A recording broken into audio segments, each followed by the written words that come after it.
Celtic continued their unbeaten run in the league as they beat Kilmarnock 2-0.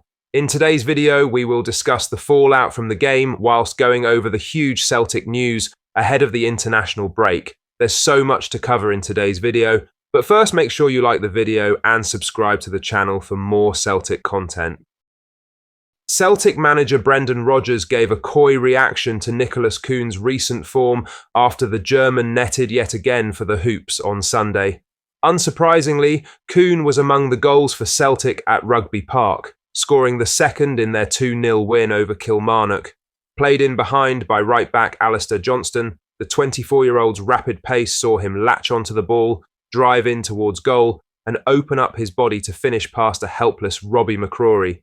The wide man also played a part in the Hoops opener, laying off Callum McGregor before his cross-come shot found the back of the net. Kuhn now has 10 goals and 11 assists for the season in less than 20 appearances. He is reaching unthinkable heights, although boss Rodgers remains grounded surrounding his form. "It's absolutely brilliant," Rodgers said about Kuhn's numbers this season. "But that's his job, that's why the money's in his bank every month. He makes that contribution and he's been so good." It has been quite the week for Kuhn. He scored one and set up another against Aberdeen in last Saturday's League Cup semi-final before sinking his old employers RB Leipzig midweek with a brace and resultant man-of-the-match performance. Central once more in Asia yesterday, Kuhn registered another goal and assist to help put Killie to the sword. The January signing has been Celtic's player of the season so far and is only getting better by the game.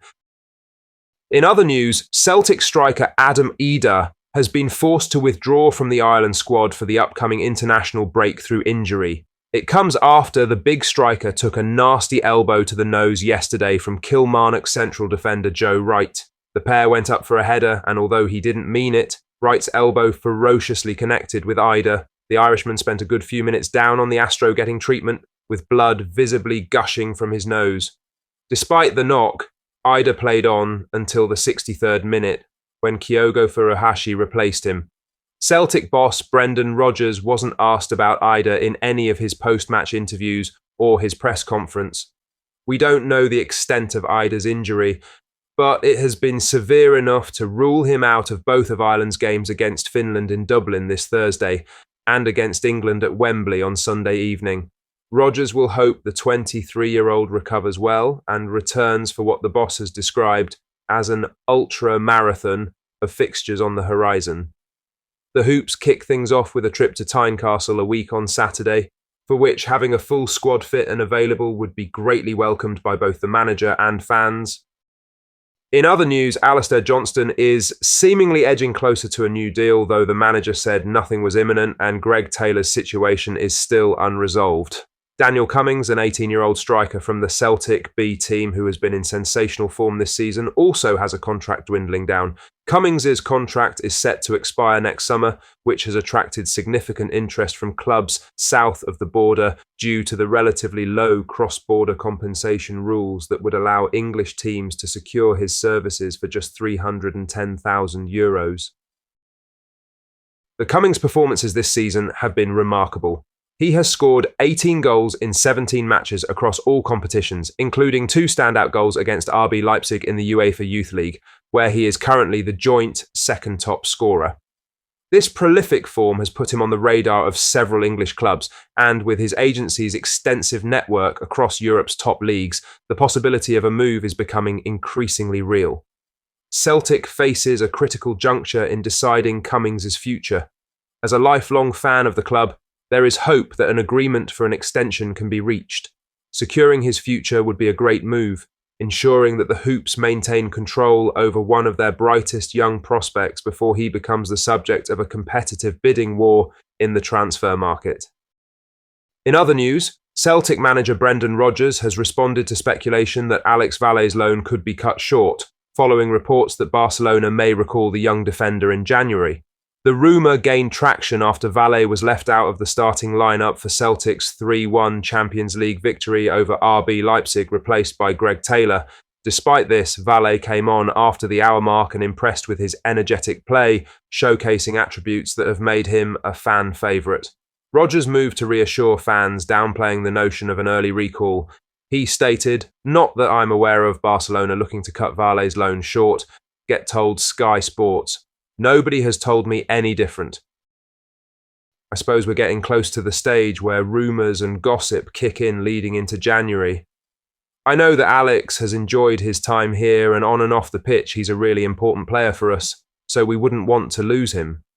The experiences that he's getting here in the Champions League and domestic football, he's enjoying his time here. Vale's performances at Celtic Park have sparked calls among supporters for the club to consider making his stay permanent. The 20-year-old has impressed in his role and gained valuable experience in both domestic and European fixtures. Rodgers' comments suggest that, for now, Vale remains an integral part of Celtic's squad, and the club hopes to retain him through the end of the season. Hopefully, his loan spell isn't cut short, and he remains in Glasgow for the rest of the season. He's looked like a good player with plenty of development ahead of him. After seeing him for a full season, Celtic will make a decision on whether to chase a permanent deal or allow him to return to Spain. Lastly, former Premier League referee Dermot Gallagher defended the decision made by on-field referee Nick Walsh, who issued a yellow card to Donnelly, a call subsequently upheld by VAR. Gallagher, known for his straightforward assessments, said, "Yellow card, the referee dealt with it really well."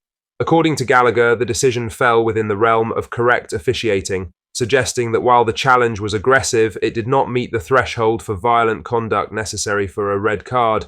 However, Gallagher's measured view was challenged by fellow panellist Stephen Warnock.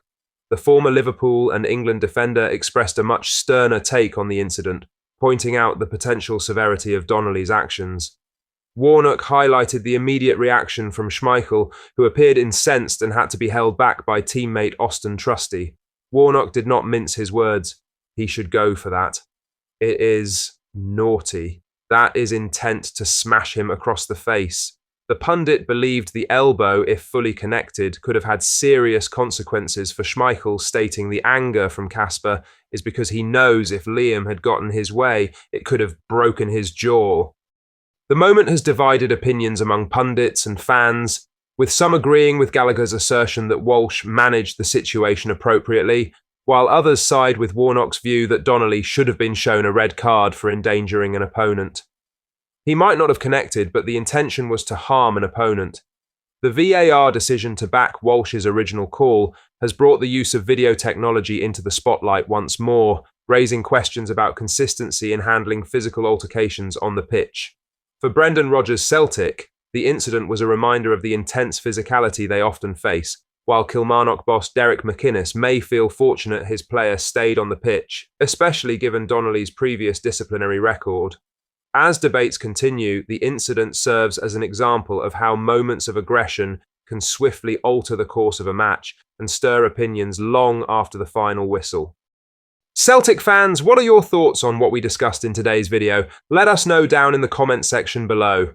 That does bring us to the end of today's video. Make sure you like this video and subscribe to the channel for more Celtic content.